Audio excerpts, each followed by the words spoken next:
बिस्मिल्लाहिर्रहमानिर्रहीम। अस्सलाम वालेकुम स्टूडेंट्स, मेरा नाम है उज़्मा क़य्यूम और आप देख रहे हैं एंजॉय स्टडीज़। आज हम CS 402 का लेक्चर नंबर 1 स्टार्ट करने जा रहे हैं और इंशाल्लाह मेरी पूरी कोशिश होगी कि मैं ये इस लेक्चर सीरीज़ में कंप्लीट करूं। तो सबसे पहले आपको इम्पोर्टेंट चीज़ बताऊं कि इस वीडियो में या ये जितनी भी लेक्चर सीरीज़ चलने वाली है आपको हर चीज़ डिटेल में समझाई जाएगी। लेक्चर स्टार्ट करते हैं। सबसे पहला क्वेश्चन है हमारे पास, व्हाट डज़ ऑटोमेटा मीन्स। ऊपर ये समरी दी गई है, ये आपने खुद रीड कर लेनी है। हम डायरेक्टली लेक्चर स्टार्ट करते हैं। What does automata means. Automata का मतलब होता है that something that works automatically. कोई भी ऐसी चीज़ या काम जो खुद ब खुद हो सकता है उसे हम कहेंगे ऑटोमेटा। आगे लैंग्वेज के बारे में बताया गया है कि ये 2 तरह की होती हैं। ये भी क्वेश्चन आ सकता है कितनी तरह की होती हैं या कौन कौन सी होती हैं, तो ये 2 क्वेश्चन बन रहे हैं। पहली है फॉर्मल लैंग्वेज, दूसरी है इनफॉर्मल लैंग्वेज। आपसे ये पूछ सकते हैं कि इसको हम और क्या कह सकते हैं। फॉर्मल लैंग्वेज होती है जिसमें रूल्स होते हैं, कोई ना कोई तरीका होता है बोलने का या उसको प्रोसेस करने का। इनफॉर्मल लैंग्वेज होती है विदाउट रूल्स, जिसमें कोई खास किस्म का रूल नहीं बनाया जाता। नेक्स्ट जो चीज़ आती है वो है अल्फ़ाबेट्स। अल्फ़ाबेट्स होते क्या हैं? A finite non empty set of symbols called letter is called an alphabet. Finite का मतलब है जिसे हम गिन सकते हैं, गिनती कर सकते हैं। नॉन एम्प्टी मतलब खाली नहीं होगा, उस सेट के अंदर कुछ ना कुछ होगा। Set of symbols called letter, कोई ना कोई लेटर होगा। ए हो गया, 1 हो गया, बी हो गया, सी हो गया, तो इसको हम कहेंगे ये अल्फ़ाबेट्स हैं। इसके बाद it is denoted by Greek letter sigma. ये सिग्मा के साथ डिनोट किया जाता है। ये भी क्विज बन सकता है। एग्जाम्पल में क्या है? Sigma is equal to bracket A comma B bracket close. ये हमारे पास क्या हो जाएगा? अल्फ़ाबेट हो जाएगा। ये भी हो सकता है 0 और 1 भी आ सकता है। इसके बाद नोट है, certain version of language ALGOL has 113 letters. ये भी क्विज आ सकता है कि कितने लेटर्स होते हैं इस लैंग्वेज में। ये इंपॉर्टेंट लाइन है, सिग्मा के पास मतलब सिग्मा ये जो ऊपर हमने देखा है इसमें कौन कौन सी चीज़ें इंक्लूड हो सकती हैं? अल्फ़ाबेट हो सकते हैं, लेटर्स मतलब डिजिट्स हो सकते हैं, और भी बहुत सी चीज़ें हो सकती हैं उस ब्रैकेट के अंदर आ सकती है। अल्फ़ाबेट्स का मतलब सिर्फ ये नहीं है कि ABC ही लिखी होगी, और भी चीज़ें आ सकती हैं। आगे है स्ट्रिंग्स। ये बहुत इंपॉर्टेंट कॉन्सेप्ट है आपका, इसको गौर से सुनना है। Concatenation of finite number, finite मतलब गिन सकते हैं, of letters from the alphabet is called string. वो नंबर जिन्हें हम गिन सकते हैं अल्फ़ाबेट्स में से वो होते हैं स्ट्रिंग। कंकैटिनेशन मतलब कंबाइन किया गया होता है उन्हें। ये लिखा हुआ है 1 2, अगर ABC भी लिखा हुआ है तो ये जो एक चीज़ है ना ये स्ट्रिंग है, इसको हम स्ट्रिंग कहेंगे। If sigma is equal to A comma B then A B। अब इससे जितने भी बनने वाली आगे चीज़ें हैं, मतलब रिजल्ट जो आने वाला है, ये आपको नेक्स्ट लेक्चर्स में अच्छे से समझ जाएगा। इसका जो रिजल्ट आने वाला है ये सारे स्ट्रिंग्स होंगे, और इन्हें स्ट्रिंग्स को हम काउंट भी कर सकते हैं। आगे आता है एम्प्टी स्ट्रिंग और नल स्ट्रिंग। ये इंपॉर्टेंट है, आगे बहुत सारे लेक्चर्स में आपको यूज़ करना पड़ेगा। नल स्ट्रिंग का मतलब होता है खाली, अंदर कुछ भी ना हो, और इसको डिनोट करते हैं लैम्डा से। ये लैम्डा है इसका साइन। एम्प्टी होगा या नल होगा तो इसका मतलब है लैम्डा आएगा, और इसको हम खाली स्ट्रिंग के तौर पर लेंगे कि इसके अंदर और कुछ भी नहीं है, सिर्फ ये खुद खाली एक मतलब बॉक्स कह लें या एक ब्रैकेट के अंदर होगा। नेक्स्ट आता है वर्ड्स। डेफिनेशन होगी इसकी, words are strings belonging to some language. String मैंने आपको क्या बताया था, यहाँ पे कुछ भी हो सकता है, ये A B ये सारे स्ट्रिंग्स हैं। लेकिन वर्ड क्या है? ऐसे स्ट्रिंग्स हैं जो कि किसी ना किसी ज़बान या लैंग्वेज से बिलोंग करते हैं, उनका किसी ना किसी ज़बान के साथ लाजमी ताल्लुक़ होता है। इनकी एग्जांपल में क्या है? If sigma is equal to X then a language L can be defined as.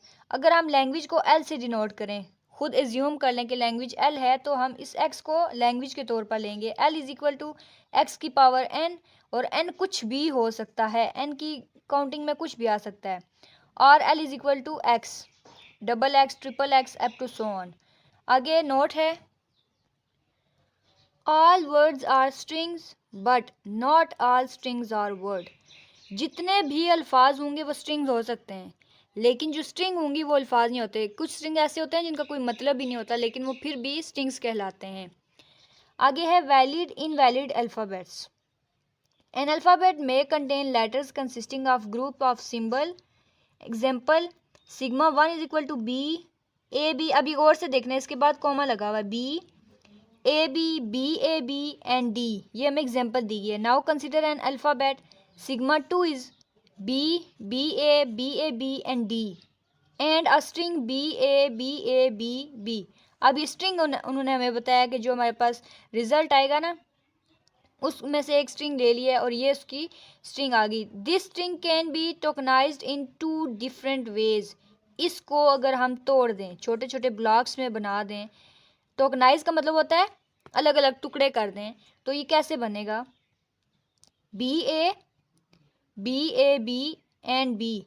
ये कैसे आएगा, क्योंकि हमें यहाँ पे गिवन क्या है, ये देखें, हम इनको इसी तरह अपनी मर्जी से बी ए अलग नहीं लिख सकते, इसके मुताबिक लिखा हुआ है यहाँ पे बी ए, तो यहाँ से एक स्ट्रिंग उठा ली, इधर लिख दी, दूसरी आगे लिखा हुआ है बी ए, तो ये बी ए सिंगल तो नहीं है, बी ए बी है, लिहाजा हम इसको लेके अलग से लिख देंगे बी ए बी। आगे लिखा हुआ है सिंगल बी, तो सिंगल बी ये वाला उठा के हमने इधर अलग लिख दिया।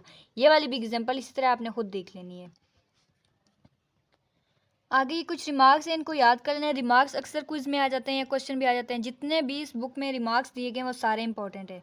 Conclusion, sigma 1 is valid and sigma 2 is invalid. अभी आप इतना ही याद रख लें, ये वैलिड कैसे है और क्यों है, ये आपको इंशाल्लाह नेक्स्ट लेक्चर्स में सिखा दिया जाएगा। आगे आता है length of strings. The length of string S, length किससे डिनोट करेंगे, एस डिनोटेड बाय एस के साथ ये दोनों साइड पे ये बार्स लगा दी। The number of letters in the string, इस स्ट्रिंग में जितने भी नंबर्स आएंगे उनको हम गिन के लिख लेंगे। अभी ये हमारे पास एक नंबर दिया गया ए बी, इसके स्ट्रिंग बन रहे हैं आगे ए बी ए, तो हमने इनको गिनना है ये कितने बने हुए हैं, 1 2 3 4 5, लिहाजा हमारे पास जो लेंथ आ गई वो 5 आ गई। लेकिन अगर हमारे पास स्ट्रिंग बन रही है ना ए बी ए, इस तरह अगर दरमियान में कोमा आ रहा है तो हमारे पास लेंथ होगी 1 2 3, इन सब को इस तरह लिखना है कोमा के। अब इनमें कोमा नहीं है, ये सारे एक जैसे हैं, तो इनको हमने गिन के लिख दिया, तो इस चीज़ को आपने ज़्यादा ध्यान में रखना है। अब ये जो सेकंड नंबर पे हमारे पास एग्जांपल है, ये अब आपने खुद करनी है। ये हमारे पास स्ट्रिंग बनाए गए हैं, अब इनको टोकनाइज किया है, इसके लिहाज से जितनी हमें कंडीशन दी गई थी इसको देख के हमने यहाँ इनको अलग अलग करके लिखा है और फिर इनका बताया कि कौन कौन से नंबर हैं और कितने स्ट्रिंग हैं। ये मैं आपको ऑलरेडी समझा चुकी हूँ, अब ये खुद आपने प्रैक्टिस करनी है। नेक्स्ट है reverse of a string. The reverse of a string S denoted bye REVS और S की पावर R, ये ज़्यादातर ये यूज़ किया जाता है। Is obtained by writing the letters of S in inverse order. अगर हमारे पास एक नंबर है 1 2 3, तो हम उसको लिख दें 3 2 1, तो ये रिवर्स हो गया, हम लिखेंगे S की पावर R, ये इनके रिवर्स ले लिया और ये S था। आसान अल्फाज में यही चीज़ है, ये आप यहाँ पे खुद करिएगा, आपको समझ आ जाएगी। Defining language, the language can be defined in different ways such as descriptive definition, ये याद रखनी है, recursive definition, using regular expression and using finite automata. ये चीज़ मैं आपको समझाती हूँ। यहाँ देखें, ways to represent a language, किसी भी लैंग्वेज के बारे में जो है दिखाने के मुख्तलिफ अंदाज होते हैं। पहला है डिस्क्रिप्टिव मेथड, दूसरा है रेगुलर एक्सप्रेशन, तीसरा है फाइनाइट ऑटोमेटा, और इसके आगे ये 2 फॉर्म है। अभी आपने ये सिर्फ तीनों याद रखनी है, इनकी डिटेल इंशाल्लाह नेक्स्ट लेक्चर्स में आपको सही तरीके से समझाई जाएगी, लेकिन ये आपको मैंने इसलिए अभी बताया है ताकि ये जो भी 2 लाइनें हमने पहले पढ़ी थी ये शॉर्ट फॉर्म में लिखी हुई हैं। तो अब डेफिनेशन देखते हैं। Descriptive definition of language, the language is defined describing the condition imposed on it's work. जो भी हमें कंडीशन दी जाती है या हमने उस पर वर्क किया होता है उसकी सारी की सारी डिस्क्रिप्शन दी जाती है, वजाहत करती है ये वाली डिस्क्रिप्टिव लैंग्वेज। ठीक है, अभी तक के लिए इतना ही है, नेक्स्ट जो वीडियोस होंगी उनमें आपको ये डिटेल से समझाई जाएगी। आगे एग्जांपल देखते हैं। The language L of strings of odd length मतलब 1 3 5, इसमें 2 4 6 नहीं आएंगे। Defined over sigma is equal to A की लेटर दिया हुआ है, can be written as L is equal to, अब ये स्ट्रिंग बनाए हुए हैं हमारे पास, सिंगल ए 3 टाइम ए, आगे 5 टाइम ए अप टू सोन, इसी तरह सारे ऑड नंबर्स को लिख दिया गया है। अभी यहाँ पे मैं एक एग्जांपल करवाने लगी हूँ, आपने खुद ही आगे रीड कर लेना, लेकिन मेन चीज़ है आपको जो कंडीशन दी जाएगी उसको आपने ध्यान से देखना है। यहाँ पे उन्होंने कहा है ऑड लेंथ हो और सिंगल हमारे पास ए दे दिया है, सिग्मा इज इक्वल टू ए, और उसके मुताबिक हमने इसको सॉल्व कर दिया है। अगला हमारा इम्पोर्टेंट कॉन्सेप्ट है an important language palindrome. The language consists of lambda or null factor and this strings s defined over sigma such that reverse is equal to s। मतलब इस चीज़ का मतलब है अगर हमने एक चीज़ का रिवर्स लिया, समझ लें ये ए है, इसका रिवर्स लेंगे तब भी हमारे पास ए ही आएगा, तो ये हो जाएगा पैलिंड्रोम। आगे इसकी एग्जांपल है for sigma is equal to A comma B. Palindrome क्या होगा? नल मतलब लेमडा हाली आ गया, ए बी अलग अलग लिखा, फिर ए लिखा, फिर बी लिखा, फिर इसी तरह इनके सेट्स बनाते गए और ये आगे चलता जाएगा। Remarks, there are as many palindromes of length 2n as there are of length 2n-1। ये फार्मूला ये याद रखना है, ये हो सकता है हमें ज़रूरत पड़ जाए।